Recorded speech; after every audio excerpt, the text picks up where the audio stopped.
우리는 이제 지난주 이어서 계속해서 우리 로마서 7장 8절부터 오늘은 이제 8절부터 시작이 되는데요. 8절부터 시작이 되는 내용에 앞서서 우리가 지난주에 어떤 내용을 살펴봤는지를 잠깐만 살펴본 뒤에 8절부터 함께 우리 말씀을 살펴보고자 합니다. 7절 이전에 우리가 사실 지난주 7절만 했고요. 그 두 주 전에는 이제 4, 5, 6절 했는데 4, 5, 6절에서 핵심은 이 부분입니다. 이 부분 어디냐면 우리 5절 말씀 한번 같이 볼까요? 7장 5절 말씀. 네. 7장 5절 말씀 같이 한번 읽어보겠습니다. 시작.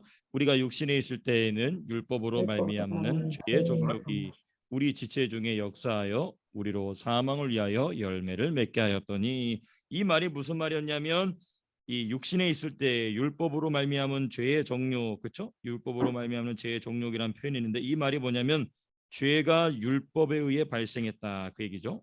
또는 율법에 의해 죄에 끌린다 이런 표현이죠. 예. 조금 더 풀어서 본다면 죄가 정욕을 위해 율법을 사용했다. 그래서 우리가 크게 두 사례를 살펴봤습니다. 우리로 하여금 죄를 짓게 하기 위해서 죄가 율법을 오용하고 남용한, 결과적으로 악용한 사례, 우리가 두 사례를 살펴봤죠. 첫 번째, 예수님을 시험할 때에 하나님의 말씀을 인용한 사탄.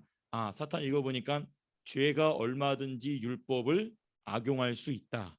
그렇죠? 예수님 앞에, 그 율법의 근본 되신 예수님 앞에서도 말씀을 함부로 해석하고 말씀을 가지고 예수님께 도전했었기 때문에. 두 번째, 예수님이 직접 지적하신 바 중에가 뭐냐면 마태복음 19장을 보시게 되면 거기에 우리 주님이 모세의 이혼 증서를 악용하는 유대인들을 심히 책망하시는 말씀에 관하여 살펴봤습니다. 그러니까 사탄만 율법을, 하나님 말씀을 악용하는 것이 아니라 사람들도 얼마든지 하나님 말씀을 자신의 뭐라고 돼 있죠? 여기 보니까 율법으로 말미암은 죄의 정욕을 만족시키기 위해서 악용할 수 있다. 이걸 살펴봤었죠. 그게 네. 네. 아주 중요한 질문이셨어요. 네. 네, 네, 네. 그렇죠. 왜 그랬을까? 네, 아주 정확한 질문해 주셨습니다. 우리 그때 제가 뭐라고 답변을 드렸었죠? 왜 사탄은, 그러니까 우리가 이 부분을 생각해 봐야 됩니다. 혹시 제가 드린 질문의 답을 우리 곽 집사님 기억나시나요? 제가 뭐라고 답변을 드렸죠? 그렇죠. 육신 때문에 그렇습니다. 우리가 구약 성경을 보시게 되면은 전능하신 하나님 앞에서 사탄은 함부로 행동하지 못합니다. 예를 들면 우리 욥기만 보더라도 하나님 앞에 이 부르심을 받은 상태에서 그 사탄의 말과 행동이 매우 제한적인 것을 우리는 볼 수 있어요. 그렇죠? 그런데 예수님이 육신을 입고 오신 뒤에는 함부로 그 앞에서 이 밀가 부르듯이 그의 예수님의 제자에게 덤벼들죠. 근데 사실 이 집사님 질문하신 질문이 아주 핵심입니다. 이 로마서 7장에서 얘기하고던 핵심이요. 육신을 입고 있는 예수님마저도 사탄은 덤벼들었다면, 예, 그렇죠. 우리 인간이 그렇죠. 아니 예수님은 육신이 무죄한 분이시지만 그럼에도 불구하고 육신을 입은 예수님을 보고 덤벼들었다는 것이죠. 그렇죠. 어리석은 도전이죠. 그렇죠. 근데 이제 그것을 우리 사도 바울은 7장에서 바로 누구에게 적용시키냐면 거듭난 성도에게 적용을 시킵니다. 예수 믿지 않는 사람 말하지도 않고 거듭난 성도 안에서도 얼마든지, 왜냐, 완전 무죄하신 예수님의 성육신한 상태에도 사탄이 덤벼든다면, 왜냐하면 예수님의 육신이 무죄했지만 연약해지셨지 않았습니까? 40일 동안 금식함으로써 그 연약함에 틈타는 사탄이라면 얼마든지 우리 육신을 입고 있는 성도들에게는 얼마든지 마귀가 일할 수 있다라는 것을 이제 7장에서 쭉 얘기해. 7장이 맨 마지막에 그 클라이막스죠. 그래서 내 안에 선을 하고 싶어하는 것과 내가 원치 않은 악을 행하고자 하는 악이 함께 있는 것을 보는도다. 그 얘기하지 않습니까? 이제 그 얘기가 이제 7장의 후반 부분이죠.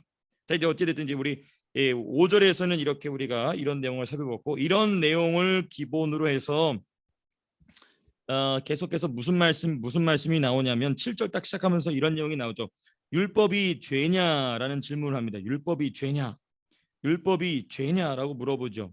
이 질문은 율법이 죄가 아닌데 죄냐라고 물어봄으로써 율법이 죄가 아닌 것을 설명하는 것인데, 왜 이렇게 얘기하냐면 우리가 이제 충분히 살펴봤었던 내용이 앞에 살펴봤던 내용이지만 4절, 5절, 6절의 표현들로 인한 오해를 막기 위해서 그렇습니다. 왜냐하면 4절 보시면 이런 표현이 있죠. 4절에 율법에 대하여 죽임을 당했다, 이런 표현이 있어요. 그렇죠? 그다음 또 5절을 보면은 무슨 표현이냐면 율법으로 말미암는 죄의 정욕이 있다라는 표현이 나옵니다. 또 6절을 보시면 율법에서 벗어났으니라고 이야기하고 있어요. 그러니까 4절, 5절, 6절을 보게 되면은 바울이 의도하지 않게 율법을 매우 부정적인 도구로서 사용되는 통로로, 죄의 통로로 사용되는 도구로서 묘사합니다. 근데 이제 율법에 대한 오해가 발생할 수 있기 때문에 7절에서 한번 지금 바울이 정돈하고 넘어가는 것입니다. 그러면 정말 이 율법이 자체가 죄냐? 아니다 하고 얘기하면서 율법은 하나님이 주신 것이고, 율법이 그럼에도 불구하고 율법이 죄처럼 또는 죄를 일으키는 것처럼 여겨진 이유가 무엇인가? 이제 우리가 늘 에베소서 하면서도 살펴봤던 것처럼 7절 보시면 이런 표현이 있죠. 율법은 신령한 것이래, 이런 표현이 몇 절에 나오냐면 신령한 것이다라는 표현이 어디 나오는데,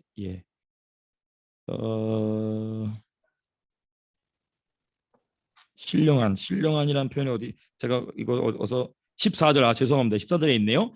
우리가 율법은 신령한 줄 알거니와, 그러니까 사도 바울이 분명히 얘기합니다. 율법은 신령한 것이다. 여기 아주 중요한 힌트가 있어요. 이 율법을 대할 때의 신령한 방법, 바꿔 말하면 여기 제가 이제 영적인이라고 돼 있거든요. 이걸 이제 고린도 전서식으로 얘기한다면 성령의 통로를 가지고 율법을 대하지 않으면, 율법이 무엇의 통로가 되냐면 죄의 정욕을 일으키는 또는 죄의 정욕을 만족시키는 통로로 오용된다, 남용된다, 악용된다.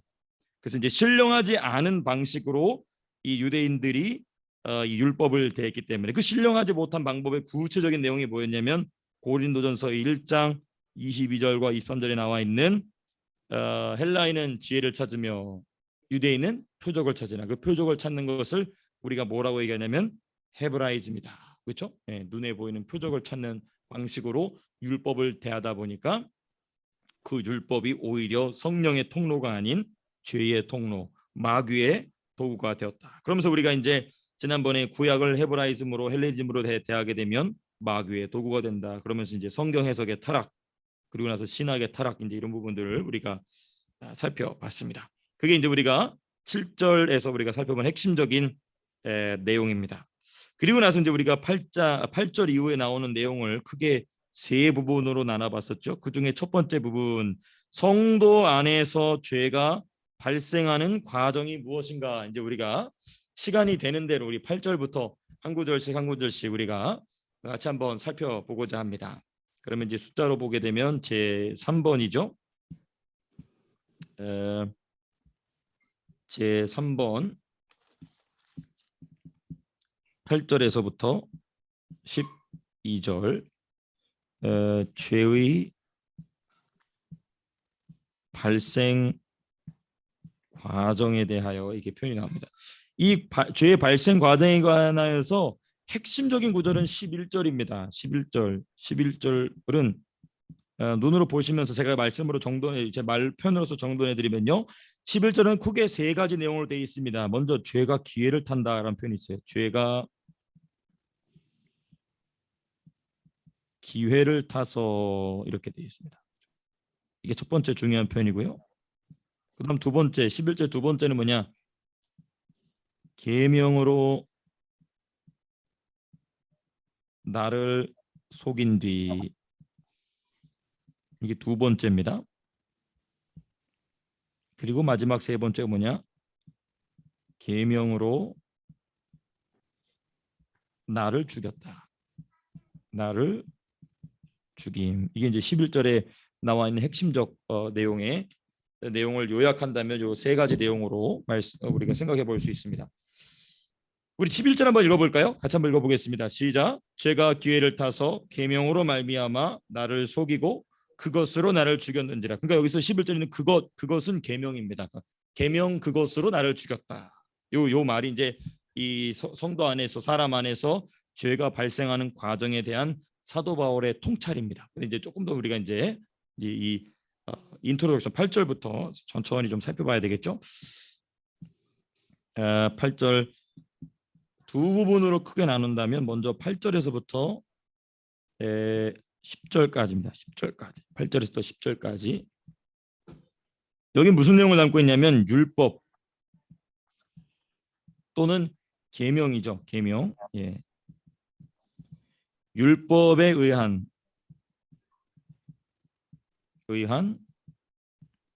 죽음을 이제 8절에서부터 10절까지 쭉 이야기하고 있습니다. 8절이 어떻게 시작이 되면 그러나 죄가 기회를 타서 계명으로 말미암아 내 속에서 온갖 탐심을 이루었나니 이는 율법이 없으면 죄가 죽은 것임이라. 이 8절, 9절, 10절 중에서 핵심은 8절입니다. 8절의 내용을 부가적으로 설명하기 위해 붙어 있는 게 9절, 10절이에요. 그래서 우리가 8절을 깊이 먼저 파악을 해야 되는데 8절 내용 들어가기 전에 이제 8절, 9절, 10절의 개관을 잠깐 말씀드리면 요 질문을 우리가 해보면서 이 답을 찾아 나간다면 훨씬 더 유익합니다. 성부의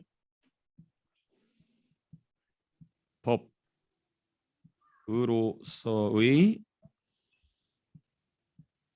율법은 사람을 죽이는가 또는 살리는가?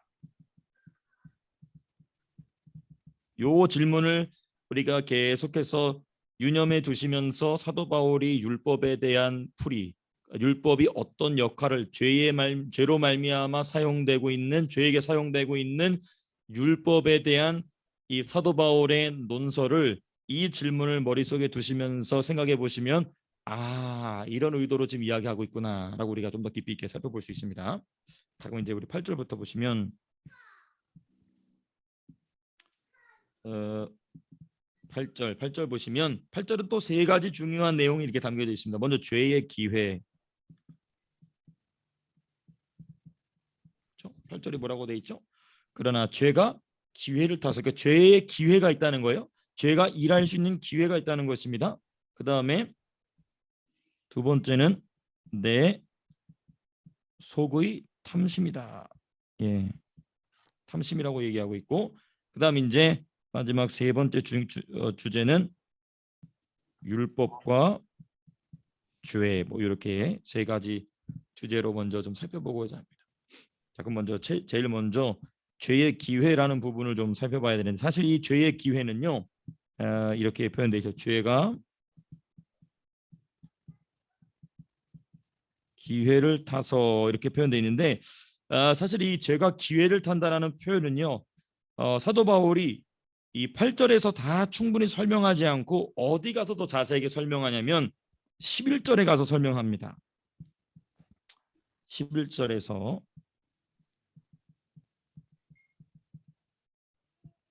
11절 잠시 한번 읽어볼까요? 11절 같이 한번 읽어보겠습니다. 시작.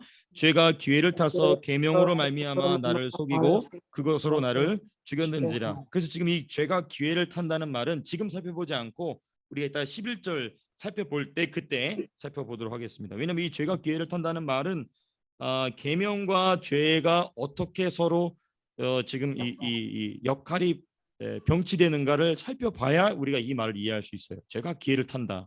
라는 말은. 자, 그다음에 이제 그러면 이제 두 번째 표현 우리가 살펴봐야 되겠죠. 두 번째 표현, 중요한 표현이 뭐냐면 계명으로 말미암아. 그렇죠? 죄가 기회를 타서 그다음 계명으로 말미암아라고 되어 있습니다.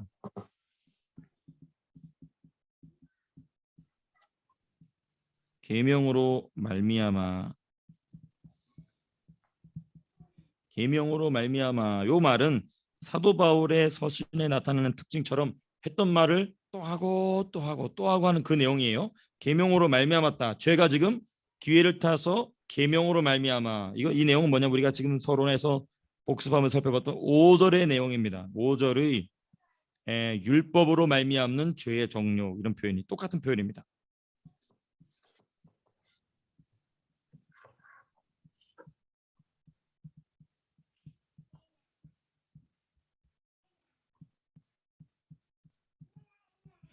율법으로 말미암는 죄의 정욕, 우리가 뭐라고 살펴봤냐면 제가 계속 반복해서 했던 말 또 드리고 또 드리겠습니다. 왜냐하면 이게 이 내용이 어려운 내용이기 때문에 5절에서 율법으로 말미암은 죄의 정욕은 뭐냐면 요 말입니다. 요 표현. 죄가 정욕을 위해 율법을 사용한 사례들. 요걸 기억하신다면 이 5절 말씀을 이해할 수 있고, 또 8절에서 다시 언급되고 있는 무슨 표현이죠? 계명으로 말미암았다라는 말의 표현을 이제 우리가 이해할 수 있게 되는 거죠. 이 부분에 이제 이해가 어렵지 않으시죠? 그렇죠? 이제 5절 말씀하고 지금 계속 반복되고 있기 때문에. 그렇지만 또 다시 한 번 더 풀어서 여러분들과 함께 나눠본다면, 죄가 정욕을 위해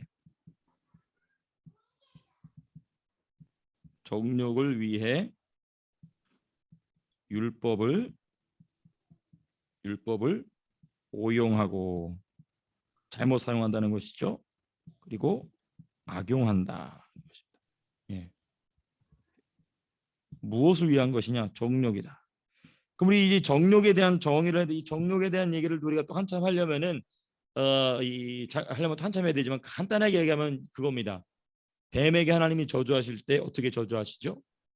너는 종신토록 무엇으로 다니고 배로 다니고 그리고 뭘 먹으리라? 흙을 먹으리라. 그럼 흙을 먹을 때 그 흙에 대해서는 제가 지난번 여러 번 이제 누차 설명을 드렸었죠.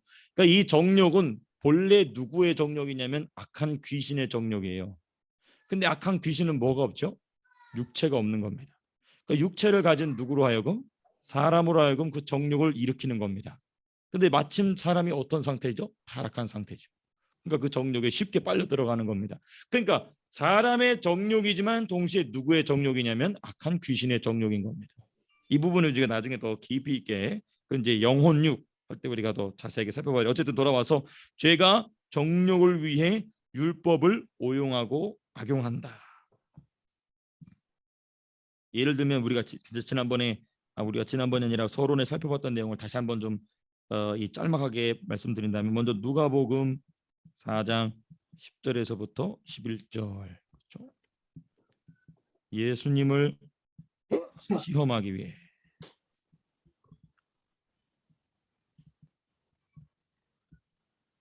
말씀을 인용한 이 부분에 우리 김현수 지사님께서 주신 질문에 좀 더 연하여서 말씀을 드린다면은 이 예수님 앞에 지금 이제 이 사탄이 함부로 다가오지 않습니까? 예수님 육신 입고 계실 때. 근데 우리 계시록을 보게 되면 사탄은 예수님 근처에도 못 옵니다. 그렇죠? 완전히 부활하셔서 그 영광, 본래의 하나님의 영광 중에 영광인 예수님의 모습 앞에서는 사탄은 예수님 앞에도 못 올 뿐만 아니라 예수님의 수종을 두는 천사에게도 무너집니다.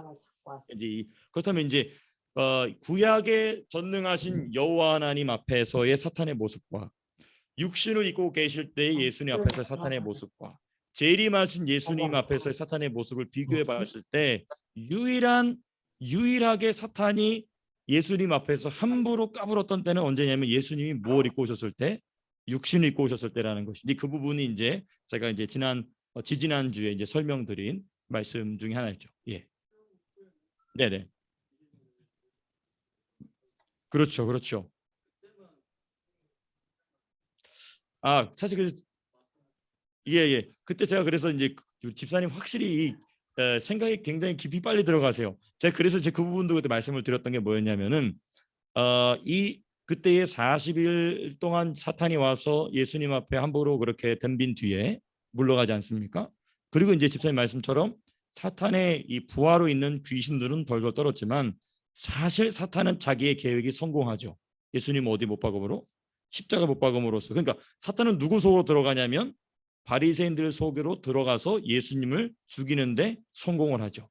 그러니까 오히려 사탄은 이 자기의 모든 존재 중에 내가 전능자를 코너에 몰았다라고 생각할 정도로 사탄은 성공하죠. 사실상 성공이 아니고 자기의 결정적인 실패의 요인이 되죠. 그게 이제 하나님의 섭리죠. 그런 것을 볼 때 우리가 육신을 입고 계실 때 예수님께 덤볐던 사탄의 모습은 사실상 3년 반 동안 사탄의 전 인생 중에 그 3년 반이 유일하게 자기가 생각했을 때 하나님이 가장 만만하다라고 여겼던 그 큰 착각이죠. 어리석은 거죠.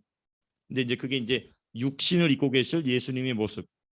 이제 그 부분이 이제 네. 네. 그렇죠. 그렇죠. 그렇죠. 사람을 동원해서 그렇죠. 그렇죠. 그렇죠. 그렇습니다. 아, 약자가 하는 행동이지만은 어쨌든 예, 그렇죠, 그렇죠. 자기는 이제 사실 근데 우리 이런 게 있어요. 우리가 이제 이 악한 귀신들을 대할 때 보게 되면은 귀신들이 사실 약할 때는 언제냐면은 자기의 모습을 막 강하게 드러낼 때가 가장 약합니다. 가장 강할 때는 언제냐면 자기의 모습을 교묘하게 숨기고 자기의 모습을 감출 때죠.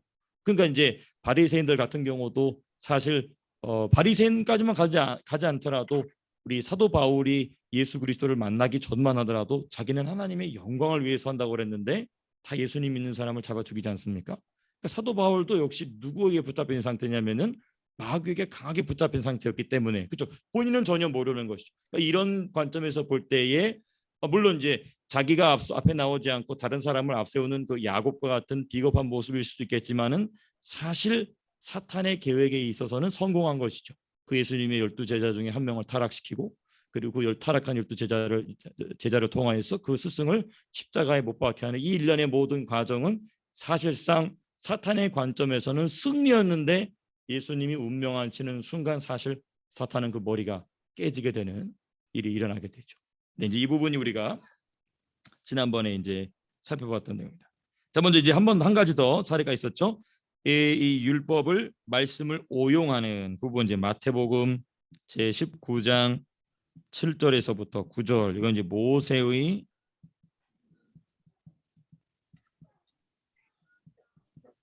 이혼 증서를 악용한 이들 그렇죠? 이 이혼 증서는 어디에 있는 말씀이었냐면 사실 신명기 24장 1절에서 또 4절에 있는 말씀인데 이것을 악용했죠. 네, 이제 이 부분이 이제 바로 죄가 정욕을 위해 율법을 오용하고 악용한다는 사례를 우리가 계속 반복해서 말씀드리고 있습니다. 자, 그럼 이제 세 번째, 네.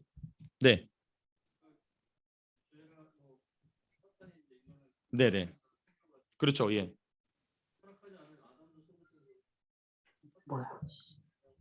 그렇죠, 없죠. 이거 참 이게 이거 이 인간론에서 나오는 아주 재밌는 주제 중에 하나인데 뭐냐면 에덴 동산에서 타락 이전의 사람은 뭐 어떤 상태냐? 이제 이걸 이제 조직신학적으로 이제 접근하게 되면은 성경에 없는 내용을 자꾸 얘기하게 돼서 좀 어려운데 그냥 성경에 있는 내용을 하게 되면은 우리는 이제 무엇을 알게 되냐면 무죄하지만 타락할 가능성이 있는 상태. 그죠? 그 타락 이후에는 어떤 상태냐면 유죄이면서 타락한 상태. 그리고 이제 세 번째 뭐냐면 이제 우리가 부활했을 때죠. 이제 부활했을 때 뭐냐면 타락할 가능성도 없고 완전히 무죄한 상태가 되죠. 그러면 이제 여기서 중요한 차이점들이 뭐냐면 이제 맨 마지막 이제 부활한 상태에서 우리는 뭘 보게 되냐면 예수님의 부활과 동일한 상태로 갔을 때에 온전해진다는 것을 우리 이제 발견하게 되고 집사님 말씀하신 것처럼 사람은 이 죄 앞에서는 넘어지지 않을 사람이 없는 것이죠. 그럼 이제 우리는 어떤 퀘스천 마크가 올라오게 되냐면 타락한 이유는 뭐 상관없어요. 어차피 타락한 존재이기 때문에. 근데 그럼 하나님은 왜 에덴 동산에 사람을 지어놓고 타락할 가능성을 주셨느냐? 이제 이렇게 들어가게 되면 이제 이거는 조직신학 분과로 들어가면서 이게 이제 사실상 사변적인 성경과는 관련이 없는 성경이 더 이상 얘기하지 않은 하나님이 비밀에 신비에 감춰둔 영역으로 들어가게 되죠. 네, 이제 그렇죠.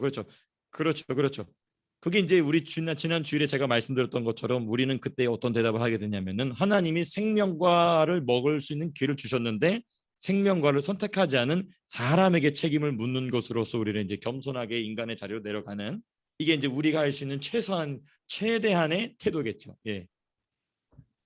네. 감사합니다. 우리 또 이렇게 이 활발한 토론을 또 할 수 있도록 해주셔서 너무 감사합니다. 전 너무 좋습니다. 사실 제 마음이 이거 이 내용을 휙 해버리면은 이거 시간 빨리 가면 어떡하나 하는데, 또 이렇게 집사님께 간간히 질문해 주셔서 너무 이렇게 좋습니다. 네, 감사합니다. 이제 우리 이제 세 번째 8절의 세 번째 부분 우리 살펴보겠습니다. 8절의 이제 세 번째 부분은 뭐냐? 내 속에서 온갖 탐심을 일으키는 죄다. 내 속에서 온갖 탐심을 일으키는 죄라는 표현이 이제 제가 풀어서 말씀드린 겁니다. 이 8절에서는 잠깐 나오죠. 그냥 내 속에서 온갖 탐심을 이루었나니. 요 말이 일단은 이 탐심이 왜 사용됐는가를 잠깐 좀 짚고 넘어가야 됩니다. 왜 하필이면 탐심인가? 탐심은요, 여러 사례 중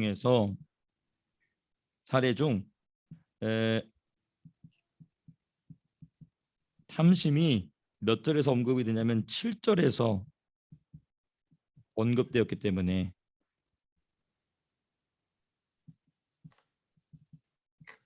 연장선입니다. 7절을 보시면 이런 표현이 나오죠. 쭉 나오고 율법이 죄냐? 그럴 수 없느니라. 율법으로 말미암지 않고는 내가 죄를 알지 못하였으니 곧 율법이 탐내지 말라 하지 아니하였더라면 내가 탐심을 알지 못하였으리라. 그러니까 지금 사도 바울이 율법의 본래 역할을 7절에서 설명하면서 여러 가지 인간의 죄가 있지만 그 중에 하나로 든 게 뭐냐면 탐심의 죄를 지금 예를 들어서 얘기한 거예요. 그러니까 이 7절에서 탐심을 언급했기 때문에 사도 바울이 그 밑에 9절에서도 앞에 7절에서 언급한 탐심을 재차 재인용하고 있는 것입니다. 탐심이 특별해서가 아니라, 탐심이 큰 죄라서가 아니라, 사람이 짓는 제일 큰 죄는 뭐냐? 하나님을 믿지 않는 게 제일 큰 죄예요. 근데 이제 맥락상 7절에서 바울이 지금 탐심을 사용했기, 그럼 바울은 왜 탐심을 사용했느냐? 그건 우리가 천국에 가서 바울에게 직접 물어봐야 될 것 같습니다. 그 부분은 어쨌든 네, 네. 어, 지, 어, 그쵸. 이제 우리가 이제 연결한다면 이제 그럴 수 있죠. 연결을 한다면 그럴 수 있겠죠. 탐심. 근데 이제 이 탐심도 십계명에 보게 되면은 맨 후반부에 나오거든요. 그러니까 이제 가장 그 큰 죄는 제 1, 2, 3번에 나오지 않습니까? 여호와의 다른 신을 내게 두지 말라. 이게 가장 큰 것이죠.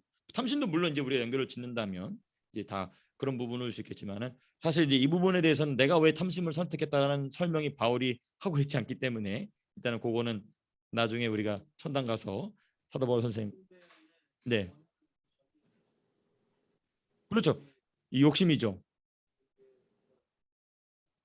네. 그럼 이제 그 원하는 게 왜 발생하느냐? 우리가 좀 그걸 좀 생각해 봐야 되겠죠. 그러면 이제 우리가 이제 십계명을 좀 공부를 우리가 지난번에 잠깐 하고 넘어가지만 초역해 하면서 너는 나 외에 다른 신을 내게 두지 말라 이런 표현 해놓고 이 둔다라는 것은 그 공간을 채울 수 있는 것은 하나님이 유일한 분이시기 때문에, 그러니까 이제 이것은 이제 탐심과 연결을 짓는다면은 어떻게 볼 수 있느냐? 하나님만이 주실 수 있는 만족을 다른 것으로 찾을 때, 근데 그게 이제 탐심으로 반로가 나올 수도 있고, 그게 어떤 이 권력 욕심이 나올 될 수도 있는 것이고, 육체의 만족 뭐 이제 이렇게 보면은 이 탐심과 다 연결이 되죠. 그러니까 탐심, 그래서 탐심 우리가 네, 네네네, 그렇죠, 그렇죠, 그렇죠. 예, 예, 예, 예, 맞습니다. 예. 그래서 어쨌든 이 맥락상 이제 탐심이 7절에서 언급된 것의 연장선으로서 바울은 지금 계속해서 이 탐심을 이 8절에서 이야기하고 있는데, 사실 이제 바울이 정말 얘기하고 싶은 것은 뭐냐? 이와 같은 탐심을 비롯한 이러한 죄가 사람에게서 어떻게 발생하느냐를 이 8절에서 아주 자세하게 이야기합니다. 지금 이 8절 내 속에서 온갖 탐심을 일으키는 죄에 대한 부분을 이제 좀 하나씩 이제 말 표현들을 풀어서 살펴보게 되면, 먼저 죄의 활동 장소가 나옵니다.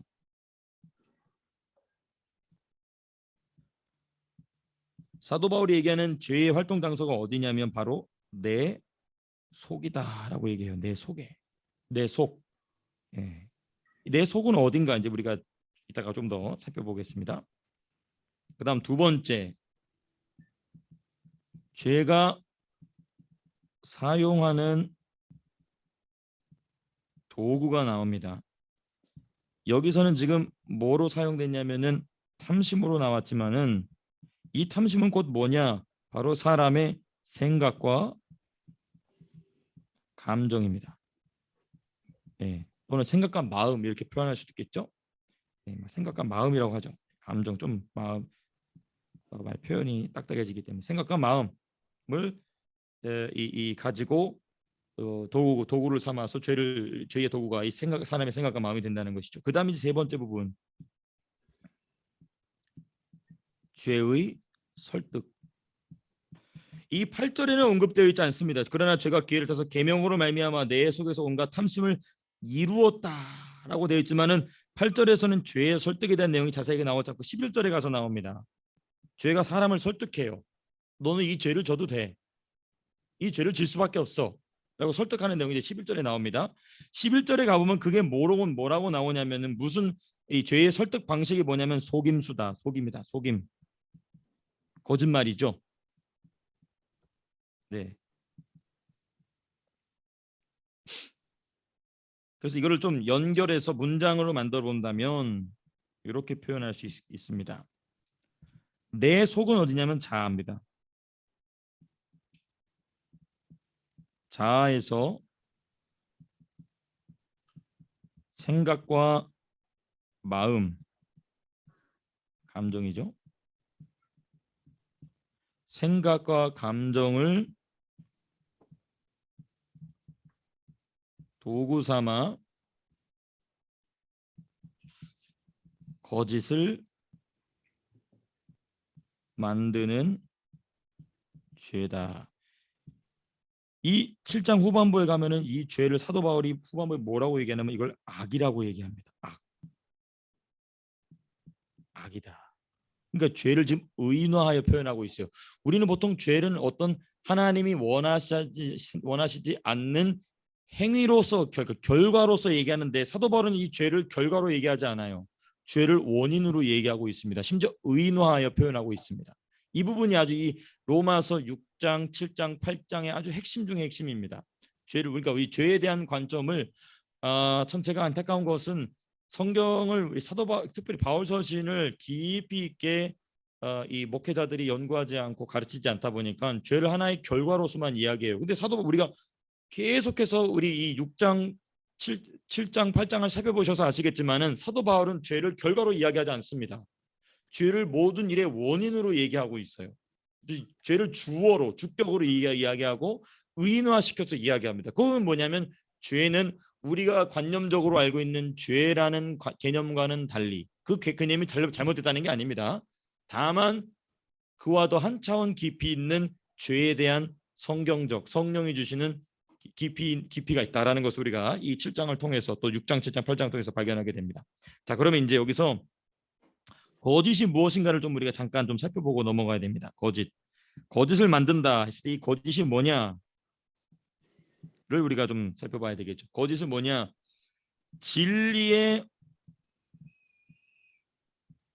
반대되는 모든 것입니다. 네. 진리에 반대되는 모든 것, 진리에 반대되는 모든 것을 사람 안에서 만들어낸다. 이게 이제 죄가 우리 이 안에 사람 안에서 하는 일이겠죠. 네, 일이죠.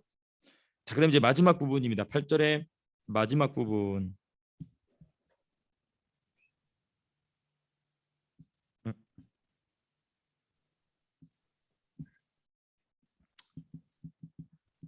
이는 율법이 없으면 죄가 죽은 것임이라 이렇게 돼 있죠. 예. 8점의 마지막에 율법이 없으면 이는 요 앞에 지금 제가 쭉 설명한 내용을 지금 다시 반복해서 뭐라고 얘기하냐면 이는 왜냐하면 율법이 없으면 죄가 죽은 것임이라. 점점 무슨 말인지 어려워지죠. 예. 이는 율법이 없으면 죄가 죽었다. 이 말이 무슨 말이냐? 그렇죠. 맞습니다. 예, 맞습니다. 그래서 요거를 이제 간략하게만 이는 율법이 없으면 죄가 죽은 것임이라. 요 말이 뭐냐면 이제 쉽게 간략하게 표현한다면 율법이 없으면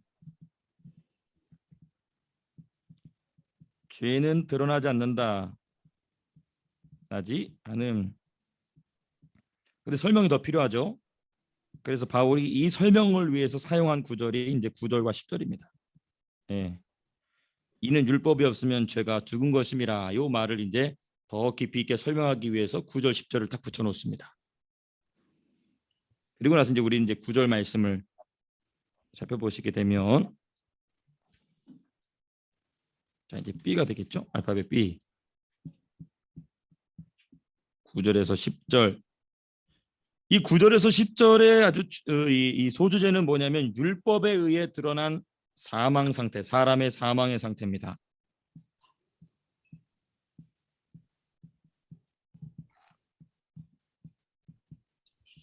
드러난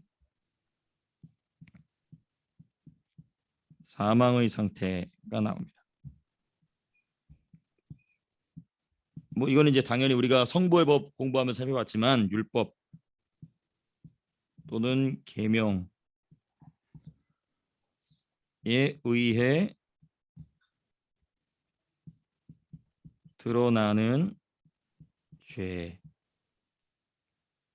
이렇게 좀 이렇게 간략하게 정돈해 볼 수 있겠죠. 그다음에 이제 9절과 10절을 각각 한 부분씩 나눠서 좀 우리가 살펴봐야 됩니다. 다시 잠깐 말씀드린다면은 이 사도 바울이 9절과 10절을 이야기하는 것은 이 8절 맨 마지막 부분 이는 율법이 없으면 죄가 죽은 것임이라를 설명하기 위해서 9절 10절을 이야기한다. 그러면 이제 그 앞에 내용은 뭐였냐? 이제 요 니은과 디귿이 핵심입니다. 계명으로 말미암아 죄가 정욕을 위해 율법을 오용하고 악용한다.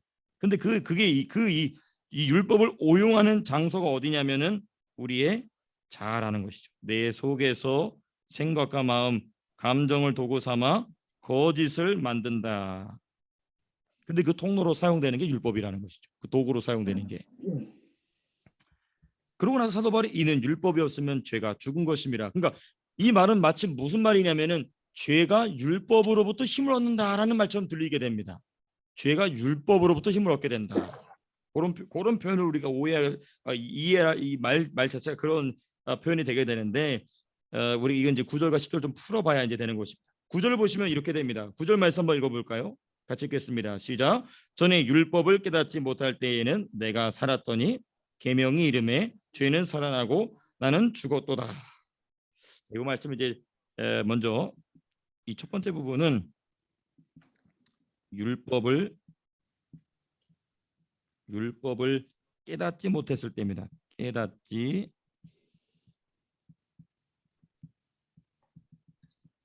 못했을 때. 이때는 이제 영어가 더 이 NIV나 NRSV, ESV가 훨씬 더 잘 표현하고 있어요. 영어로 직역한다면 이렇게 되어 있습니다. 율법과 상관없이 살 때입니다. 상관없이 살 때 이런 때입니다. 율법과 분리되어 살 때 이런 식으로 이제 영어로 표현이 되어 있어요. 근데 이때 뭐라고 되냐면 내가 율법을 깨닫지 못했을 때에는 내가 살았더니 이렇게 나옵니다. 그렇죠? 내가 율법과 상관없이 살았는데 그때는 내가 살았다 이렇게 했어요. 이때 내가 살았더니 라고 얘기합니다. 이걸 이제 풀어서 얘기한다면 이런 의미입니다. 내가 내 뜻대로 율법의 뜻이 아니라 율법에 담긴 하나님의 뜻이 아닌 내 뜻대로 살았더니라는 뜻입니다. 이런 뜻입니다. 근데 중요한 문제는 무엇이냐? 여기서 중요한 문제는 뭐냐면 자신이 살아있는 줄로 착각한다는 것입니다. 예. 사실 죽어 있는데 자기가 살아있는 줄로 착각한다는 것이죠. 그게 이제 내가 살았더니라는 이 짤막한 말에 담겨 있는 의미입니다. 자, 그리고 나서 이제 9절의 두 번째 부분, 살았더니 하고 뭐라 무슨 말이 나옵니까? 계명이 이름에라고 돼 있어요. 계명은 율법입니다. 계명이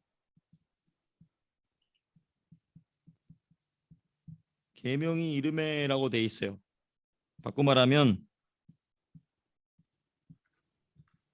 율법이 찾아왔을 때입니다.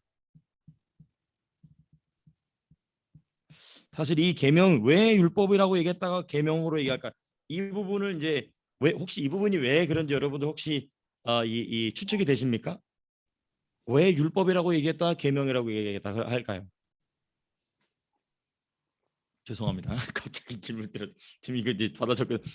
왜냐하면 이제 이거는 제가 나중에 이 율법론 다시 한번 또 공부하면서 함께 나누겠지만은, 율법은 하나님의 공의의 법이지 않습니까? 그 공의의 법 중에 가장 최상위에 있는 법이 뭐냐면 십계명. 그렇죠. 우리 네, 갑자기 이름 까먹었어요. 네, 그러니까 갑자기 이름 까먹었어요. 아유, 주여버지. 그러니까 이게 제가 이 두뇌가 우리 김수 집사님처럼 이 두뇌가 탁월하지 못하다 보니까 제가 해야 될 말은 가득한데 우리 영경이를 그래 우리 은정이라고 할 뻔했어요. 죄송. 우리 한혜는 밖에 있는데, 이 하나님의 공의의 법이 와서 사람에게 부딪힐 때 우리가 이 레위기에 있는 율법이 와서 부딪히는 게 아니에요. 그건 나중에 오는 겁니다.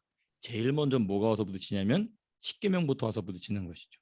가장 핵심이 되고 가장 먼저 되는, 너 하나님의 다른 신을 섬기고 있어 안, 이것부터가 가서 딱 부딪히는 거예요. 그래서 계명 이름에라고 얘기하는 거예요. 왜냐하면 이 사람이 어떤 사람이었냐면 율법과 전혀 관련 없는 삶을 살던 사람이니까.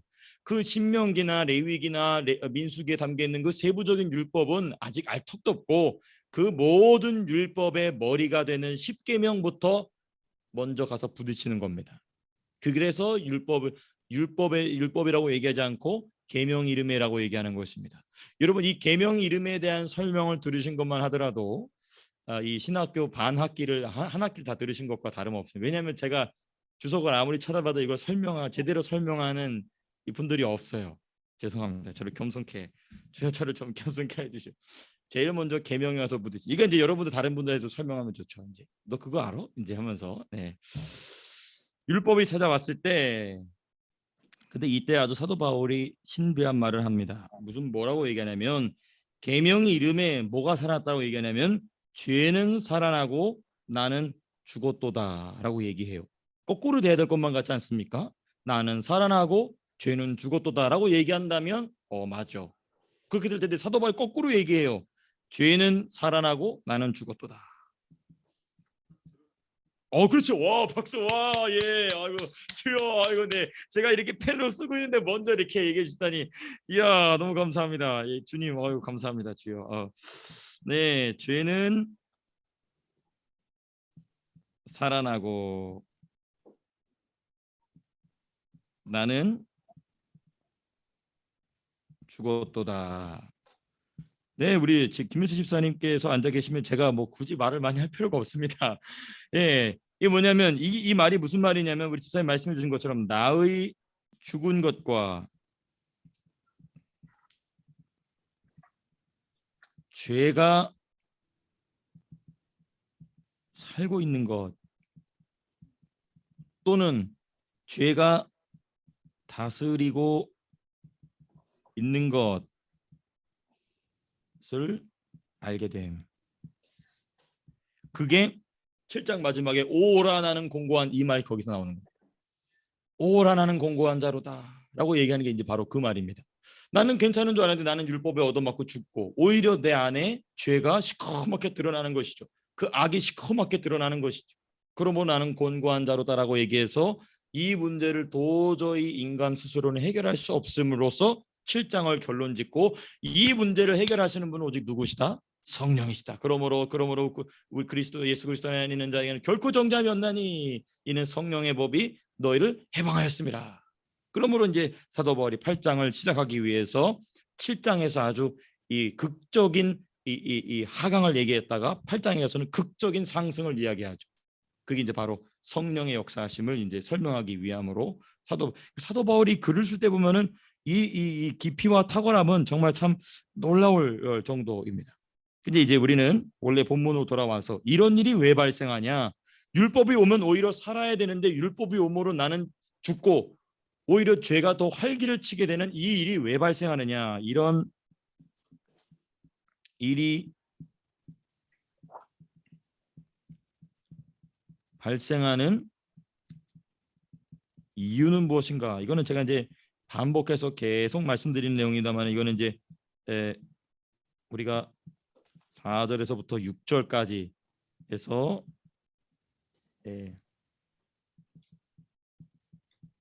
이렇게 뭐 길게 쓸 필요 없고요. 4절에서 또 6절의 내용이 10절에서 반복 간략하게 반복되어 있죠. 그러니까 이 바울은 글을 쓰면서 계속 반복하면서 읽는 이 독자들로 하여금 앞의 내용을 온전히 이해하지 못하면 뒤의 내용이 이해되지 못하게 글을 써놨어요. 바울 참 대단한 적이죠. 앞의 내용이 이해가 되지 않으면 앞의 내용이 정돈이 되지 않으면 뒤의 내용을 이해할 수가 없는 거예요. 그러니까 4절부터 6절 4, 5, 6 세 구절로 풀어놨던 내용을 이제 10절에서 한 구절로 쫙 모아놓고 있는 것입니다. 예, 그렇죠. 예, 모든 공부 그렇죠. 예, 예. 참 저도 그렇게 공부를 했으면 공부를 잘했을 텐데. 이게 참 네. 자, 이제 10절 내용으로 이제 보게 되면 10절에서 니은을 보시게 이제 니은으로 해놓고 10절.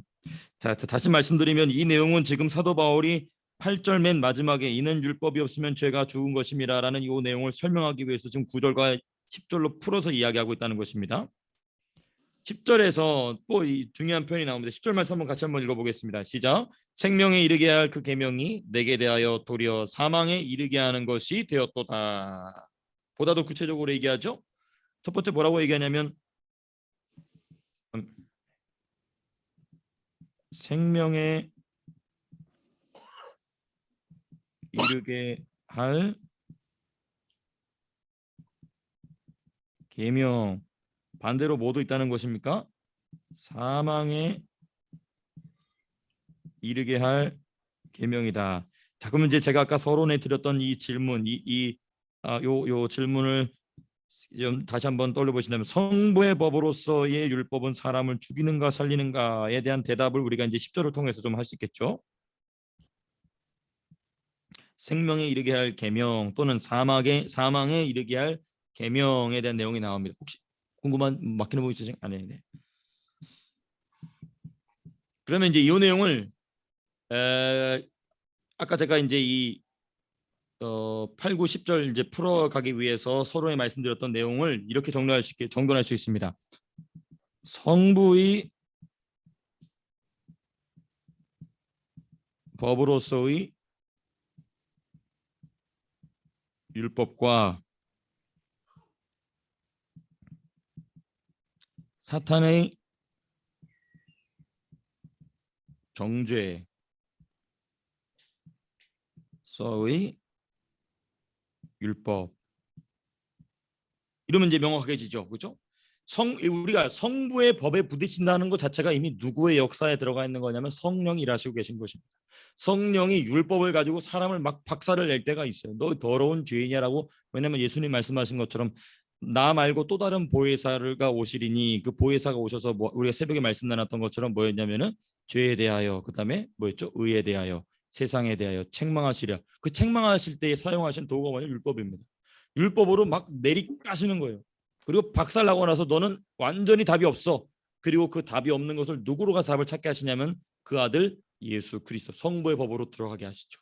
성부의 법을 들어가서 그 용서의 은혜를 경험함과 동시에 뭘 경험하게 되느냐? 용서를 받음에도 불구하고 없어지지 않는 죄의 출발 문제를 경험하게 하시죠. 그 얘기를 지금 이 로마서 7장에서 하고 있는 것입니다.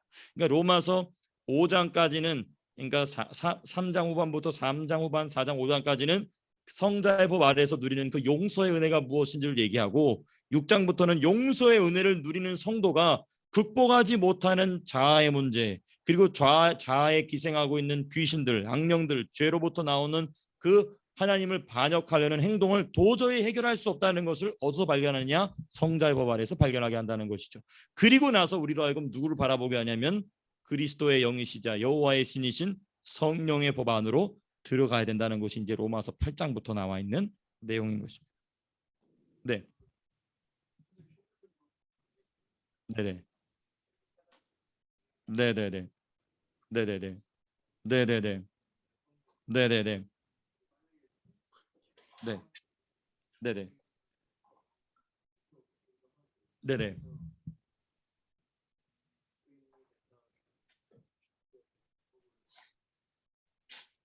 네네. 음, 그렇죠, 그렇죠. 근데 이제 네, 그렇죠, 그렇죠, 그렇죠. 아주 중요한 표현입니다. 네네네, 그렇죠, 그렇죠. 네네, 네네네, 그렇죠, 그렇죠, 그렇죠. 근데 이제 그 우리 집사님 아주 중요한 말씀 두 가지 좀 해주셨어요. 첫 번째는 뭐냐면 절대로 이룰 수 없는 이라고 말씀하지 않으셨습니까? 그 맞아요. 절대로 이룰 수가 없어요. 절대로 이룰 수 없는 것을 깨닫게 하시기 위해서 절대로 이룰 수 없는 것을 갖다 놓으시죠. 이제 두 번째 부분은 이제 무엇이냐면 성화의 과정으로 들어가는 그렇죠. 이 성화의 과정으로 들어가는 이 일련의 과정 가운데 우리는 이제 뭘 발견하게 되냐면 그만큼 인간의 타락의 문제가 심각하구나라는 걸 우리가 이제 이 일련의 과정을 통해서 우리는 발견하게 되는 것이 보다 더 깊이 있게 발견하게 되는 것이죠. 그래서 이제 우리가 이제 원래 말씀으로 돌아와서 근데 이 사탄의 정죄에 대해서 우리가 잠깐 좀 짚고 넘어가야 됩니다. 이 사탄의 정죄가 무엇인가? 단순히 너는 죄인이야라고 말하는 건 결론적인 얘기입니다. 이 결론 이 사탄이 하는 말이 항상 그래. 사탄이 하는 짓이 이래요. 처음에는 좋은 것처럼 보였다가 나중에 가서 그거는 거짓말인 것을 탄론하게 되고 같이 망하게 되죠. 그런데 결론적인 것입니다. 이 결론적인 것 말고 사탄의 정죄가 사람 안에서 일할 때에 처음에 일할 때에는 달콤한 사탕으로 나오게 되는 그게 뭐냐면 자기 합리화입니다. 자기 합리화예요. 자기가 자기를 합리화시켜요. 사람이 성부의 법 앞에 이 율법 앞에 부딪혔을 때에 자기를 합리화시킵니다. 그건 뭐냐면 이제 그게 뭐에 속았다는 얘기냐면 사탄의 정죄 안으로 이미 들어갔다는 거예요. 자기를 합리화시키는 순간 이 자기 합리화는 곧 그러므로 누구의 거짓말이냐면 귀신의 거짓말인 겁니다. 나는 그럴 수밖에 없었다라는 이 말이 하나님 앞에서 통하자는 이유가 바로 여기에 있어요. 그게 누구의 말이냐면 본질은 사실 귀신의 말이었기 때문에. 우리가 욥기를 공부하면서 우리가 깨닫고 있지만은 이 세 친구는 변명할 기회조차 없이 하나님 앞에 혼납니다. 그렇죠? 그 왜 그러냐? 그 말 자체가 그죠? 본인의 것인 줄 알고 얘기했는데 보니까 그게 본인의 게 아니었던 것이죠. 이제 이게 어, 우리가 이 사탄의 정죄라는 부분을 우리가 좀 더 깊이 있게 살펴봤습니다. 이제 본래 내용으로 좀 돌아와서 그래서 성부의 법은 네, 그렇죠. 그렇죠. 이제 이 부분이 참 이제 우리 곽 집사님 참 중요한 질문을 주셨는데요. 그런데도 모르지 않느냐? 이제 이게 참 중요합니다. 어, 이 불신자 같은 경우에는 우리가 사람의 관점에서 본다면은 우리 지지난 주일 설교의 말씀처럼 누군가 대신 울어주는 일이 반드시 필요하죠. 반드시 필요한 이제 불신자 같은 경우에 대해서는 근데 이제 신자의 경우가 있어요.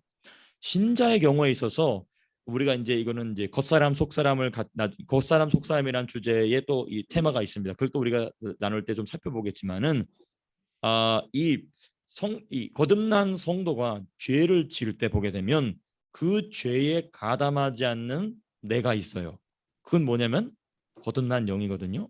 그 거듭난 영의 그러니까 우리가 이제 신앙생활 오래 하셨으니까 이제 그런 경험이 있으시겠죠. 내가 이제 죄를 예를 들면 제가 막 성질이 나가지고 막 성질을 내요. 그죠? 귀신에게 속은 거죠. 내 성질이지만 그래서 내 죄로 나는 하나님 앞에 그 죄로 회개해야 되지만 동시에 그 성질은 누구의 성질이냐면 악한 영의 성질이에요. 그렇죠? 이때 중요한 게 있어요. 이때 성질 내면 안 되는데 하는 세밀한 음성을 들어보신 적 있으시죠? 우리 각자의 삶 속에서 그게 뭐냐는 거예요. 그게 뭐냐는 거죠. 그게 뭐냐면 우리 거듭난 영이라는 것이죠. 그러니까 이제 우리 집사님의 질문으로 돌아간다면 그러면 그 사람이 까마득하게 정말 성도가 까마득하게 그걸 몰랐느냐? 그럼 이제 우리가 주일날 점심에 먹었던 점심 먹으면서 나왔던 것처럼 이제 나는 정말 그때 몰랐습니다라고 하나님 앞에 섰을 때 그래 진짜 몰랐어? 그럼 하나님이 이제 비디오 카메라를 돌아보시는 거죠. 너의 거듭난 영과 함께 동행하고 있는 내 영이 이때 너에게 이야기하지 않았느냐? 이게 나오겠죠. 그럼 이제 이거를 주님 앞에 가서 알아야 되느냐? 아니면 주님 앞에 가기 전에 이 땅에서 알아야 되느냐? 그럼 이제 우리 또 원론적인 얘기로 돌아가야 됩니다. 평신도 분들한테는 제가 평신도 절대 무시하는 게 아닙니다. 이러한 영적인 말씀의 기준을 가지고 계속해서 도전을 받아야 그게 가능한 거예요. 그러니까 이제 가르치는 자들은 주님 앞에 가서 얻어맞을 일이 굉장히 많죠. 이제 집사님의 대답이 좀 3,000% 빠졌는데 그래도 좀 대답에 좀 질문하신 내용의 대답이 좀 됐는지 예. 네,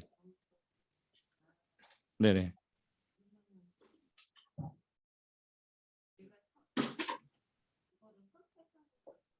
그렇죠, 그렇죠,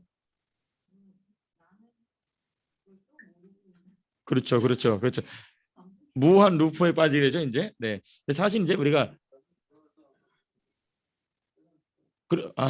네네, 그렇죠. 맞아요, 맞아요.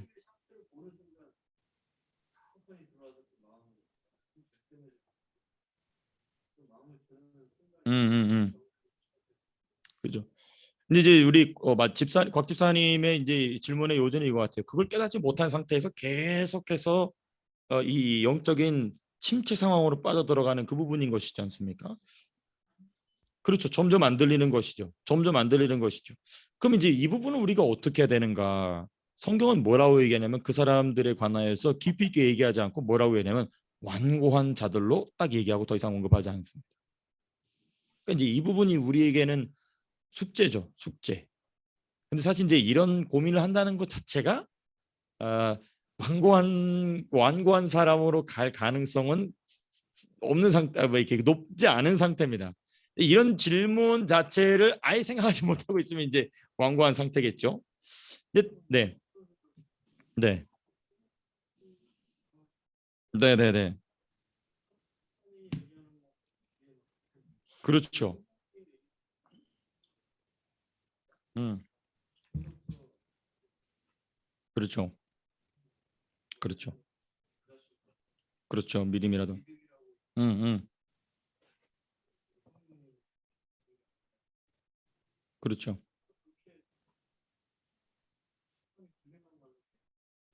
음, 음, 음, 음, 음,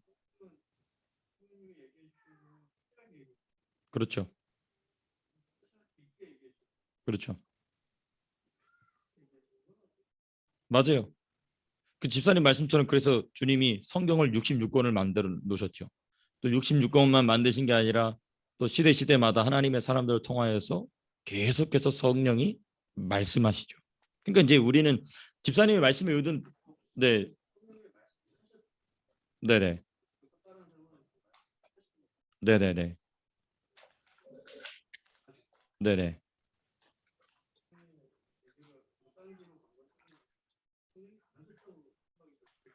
음, 음,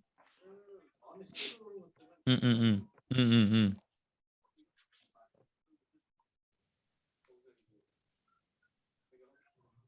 그렇죠.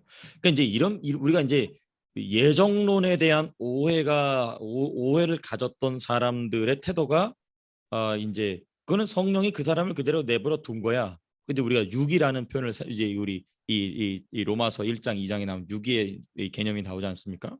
근데 이제 사도 바울이 성령의 하나님의 그 주권적인 구원 역사에서 육이 된 사람들을 얘기할 때에 바울이 어떤 식으로 이야기하냐면 반드시 거기에 사람의 책임을 이야기합니다. 예를 들면 하나님이 그 육이 하셨다라고 얘기할 때에 그건 하나님이 그들에게 말하신 바 없어라고 얘기하지 않고 뭐라고 얘기하냐면은 그들 속에 하나님을 알만한 것을 두셨다라는 얘기를 바울이 해요. 그렇죠? 그리고 나서 바울이 무슨 얘기를 하냐면은 그럼에도 불구하고 그들은 죄로 말미암아 깊이 타락하여서 동성애로 빠져든다. 이게 로마서 1장의 구조지 않습니까?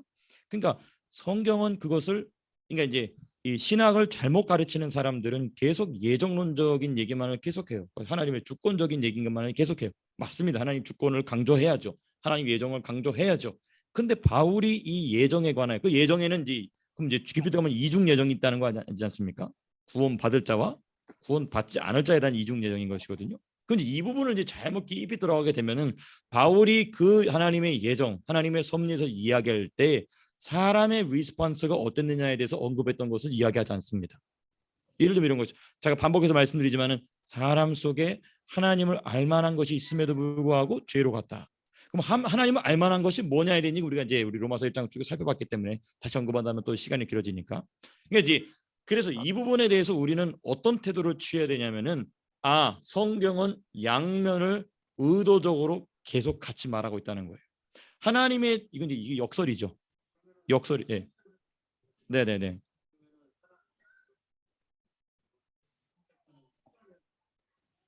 구원 이후에. 구원 이후에. 그렇죠. 그렇죠. 그렇죠. 그렇죠. 그렇죠. 그러니까 이제 구원 이전에는 구원에 관련해서는 이거는 인간의 선택이 절대 아니죠. 구원 후에. 그럼 이제 구원 후에 그렇죠. 구원 후에. 왜냐하면 사도 바울이 뭐라고 얘기냐면은 우리의 영과 성령이 더불어 증언하신다고 그랬거든요. 그 얘기는 이제 우리의 영이 성령의 일하심에 동역한다는 것이고 문제는 뭐냐면 우리의 영이 성령과 동역하는 것을 가로막는 가장 제1번 1번 장애물은 뭐냐? 내 자아라는 것이죠. 그럼 이 자아를 어떻게 하냐? 가만히 있으면 아니라는 것이죠. 뭐 어떻게 하면 이 자아가 깨지느냐? 그리스도의 고난과 죽음에 연합하는 일로서의 열심인 것이죠. 그러니까 내가 내 의를 만들기 위한 열심이 아니고 이건 어떤 의냐면 내가 죽기 위한 열심인 것이죠. 네네. 그렇죠, 그렇죠, 그렇죠. 네네네네 맞아요. 그리고 나 혼자는 못하죠. 나 혼자는 절대 못하죠. 이걸 나 혼자 할 수 있다라고 얘기하려고 하는 의도 자체가 이제 이 로마서를 깊이 있게 해설하지 못하고 또 성령과 우리의 영이 동역한다는 것을 놓치고 있기 때문에 이건 이제 우리가 지난번 하는 건 이제 도덕주의적으로 이제 설명하게 되는 것이죠. 근데 이제 네네네. 그렇죠, 그렇죠, 그렇죠. 아니. 성령의 전적으로 이거는 이제 하나님의 일방적인 초청이죠. 이거는 하나님의 일방적인 초청이죠.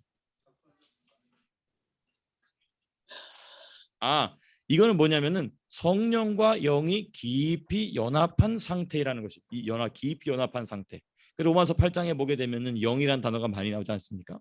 근데 영이란 단어가 많이 나오게 되는데 이게 성령이다. 이게 영이다라고 명확하게 구분짓기 어렵게 사도 바울이 의도적으로 써놨어요.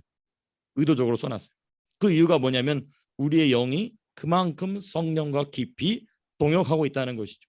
근데 이제 우리의 거듭난 영은 이제 우리 거듭난 영에 대해서 우리 6장에서 이제 말씀 나눴기 때문에 나눈 부분이지만은 우리의 거듭난 영은 성령과 연합함으로써 취소될 수 없는 구원의 확실성이 있습니다. 근데 문제는 뭐냐면 이제 그 성령과 연합하고 있는 그 영의 생각을 거절하는 육신의 생각이 문제라는 것이죠. 그럼 그 육신의 생각은 우리가 가만히 있는다고 없어지네. 그건 아니라는 것이죠. 그 육신의 생각은 우리가 날마다 그 육신의 생각을 십자가에 못 박음으로 날마다. 그래서 사도 바울도 얘기하지 않습니까? 나는 날마다 나를 뭐 한다고? 죽인다고 자기 노력을 이야기해요. 이제 그 부분인 것이죠. 예. 그러니까 이제 우리가 자력으로서 구원을 얻는다라는 이 개념은 절대 아니지만 내가 성령의 지도에 따라가도록 내가 적극 협조하겠습니다. 이제 그 말이 이제 나는 날마다 죽노라. 나는 내가 우리 산자를 날마다 죽음에 넘기움을 이야기하거든요. 그러면 우리 산자라는 얘기는 뭐냐면 내 살아있는 자를 내가 죽음에 넘긴다는 거예요. 언제? 날마다.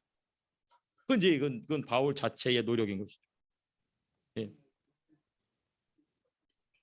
네네네. 네네.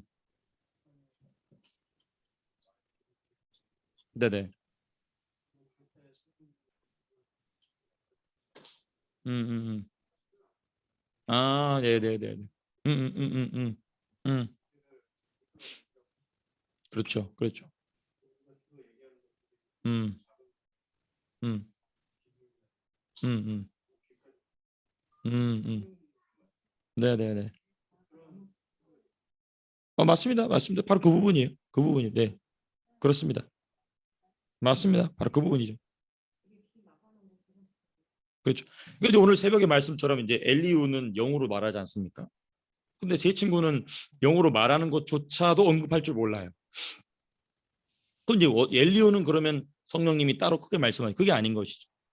동일하게 하나님이 말씀하시지만 그 자아의 상태가 깨져 있느냐, 깨져 있지 않느냐, 이 차이가 이제 우리로 하여금 이 성령의 음성이냐, 아니면 내가 내 자아를 따라가도록 따라가느냐, 이 부분이겠죠. 그러니까 우리가 이제 신앙생활을 쭉 하다 보면은 내가 20대 때 신앙이 다르고 30대 때 신앙이 다르고, 저는 아직 40대가 안 돼봤지만 40대 때의 신앙이 다르고, 바울도 보면 그렇지 않습니까? 바울 서신 초기의 내용과 바울 서신 후기의 내용으로 가볼수록 바울 서신 초기가 후지다는 게 아닙니다. 그 내용의 깊이가 점점 깊어지죠. 베드로 전서 후서만 하도 그렇습니다. 베드로가 바울에게 책망당할 때와 그리고 베드로 전서 후서를 기록하면서 이제 순교의 직전에 베드로의 영성의 깊이는 다른 것이죠. 그럼 이제 그 어떻게 만들어졌느냐? 순교의 신앙에 이르기까지 성령의 인도에 적극적으로 협조한 그 성도들의 이 모습이 성경 속에 우리는 기록되어 있는 것이죠. 예를 들면 이런 것입니다. 아브라함이 자기 아들을 죽이는 거, 자기 노력을 해야 되겠죠. 그렇죠? 자기 노력을 해야 되겠죠. 그러니까 그 자기 노력이 안 되는 사라에게는 언급하지 않죠. 하나님이 자기 아들을 죽이라는 얘기에 대해서 아브라함이 이야기하지 않아요. 그러니까 아브라함은 알았던 거예요. 사라는 이만큼은 아직 준비가 되지 않았다는 걸 알았던 것이죠. 이런 부분들이 이제 우리 각 사람의 신앙의 성장이 아주 중요하다. 근데 사실 이 신앙의 성장의 부분에 있어서 우리가 구원의 확신만 맨날 얘기해요. 막 이제 뭐 제자 훈련 백날 하느라고, 제자 훈련 제가 막 무시하는 건 아니지만은 그놈의 구원의 확신, 오케이, 구원의 확신 있으면 그 다음을 나가야 될 거 아니에요. 근데 이 부분에 이유에 대해서는 이 로마서를 통하여서 설명하는 것을 제가 이 뭐 성경 공부 프로그램이나 주석을 봐도 명쾌하게 이야기하고 있는 부분이 사실 없어요. 부분 어쩌다 이렇게 언급되는 부분들이 있지만 이렇게 통으로 이런 부분들은 찾기가 어렵죠. 이제 그런 부분에 있어서 우리가 가지고 있는 이 성화의 과정 내지는 인치심의 역사를 따라가는 성도의 반응에 관한 깊이 있는 이해가 사실은 부족한 게 우리의 또 신앙의 또 현주소이기도 합니다. 이제 그런 부분들이 이제 우리로 하여금 어떤 이 뭐라고 해야 될까요? 고민을 또 일으키기도 합니다. 그렇습니다. 네, 아주 풍성한 토론의 시간이 되었습니다. 제가 너무나 사랑하는 시간, 그러나 우리 성도님들은 굉장히 힘든 시간대. 네, 하여튼 너무너무나 감사드리고요. 우리가 이제 이 마지막 부분은 다음 주에 또 이어서, 네, 어느 누구도 우리에게 진도를 빨리 나가라고 제청하고 있지 않기 때문에 다음 주에 이어서 저는 할 내용을 마무리 못하면 너무 행복해요. 왜 그런지 아십니까? 다음 주에 준비할 내용이 많지 않기 때문에 항상 행복합니다. 네, 이게 행복해요. 예, 내용이 다 끝나면은 이만큼을 또 왕창 준비해야 되기 때문에 다음 주에 어떻게 준비하냐 이러는데, 이 준비를 한 거를 다 못하면 굉장히 그날 밤 행복하며 성령 충만합니다. 다음 주에 이 노력을 조금 덜해도 되니까. 그래서 오늘 너무너무나 감사드리고요. 우리 김희자 집사님 이 줌으로 들으실 때에 소리가 작거나 그러지 않았나요? 괜찮으셨나요?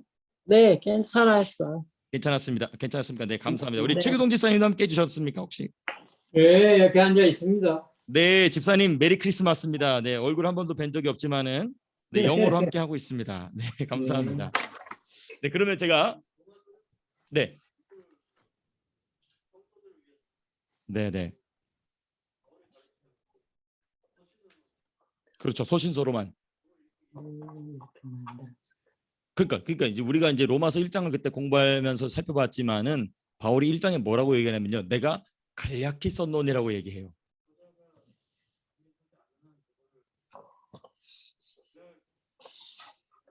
그러니까 이제 그만큼 이 로마 교회의 성도들의 신앙의 수준이 매우 깊었다는 것이죠. 고린도교에 보십시오. 이런 내용 없어요. 내 드립 까는 내용, 너희는 죄인이다, 더러운 이런 내용만 쭉 나오지 않습니까? 근데 로마서를 보게 되면은 그 깊이가 확 높아지죠. 그러니까 이제 나중에 이제 이걸 교회사적으로 좀 보게 되면은 나중에 그러니까 사도들이 다 순교하고 속사도 시대가 지나고 나서 교부 시대가 되었을 때에 교부들은 북아프리카에서 주로 나오지만은 나중에 그 교부 시대 이후에 지났을 때에 주된 성경적 논쟁이나 신학적 논쟁은 주로 어디서 결정을 내리냐면 로마 교회에서 결정을 내리면 그게 전 세계 교회의 기준이 되었어요. 그만큼 로마 교회가 가지고 있었던 신앙적 수준, 영적 깊이가 그 유럽 내지는 북아프리카 또는 아시아 지역까지도 퍼져 있던 것이죠. 근데 이것을 잘못 오해해서 로마 교회의 위치를 특별하게 높인 게 이제 로마 카톨릭의 등장이죠. 이제 이 부분은 이제 우리가 교회사적으로 이제 로마 교회에 대한 이 카톨릭의 잘못된 로마 카톨릭의 이제 오해가 바로 그런 부분인 것이죠. 그렇습니다. 제가 그럼 기도하고 마치도록 하겠습니다. 제가 기도하겠습니다.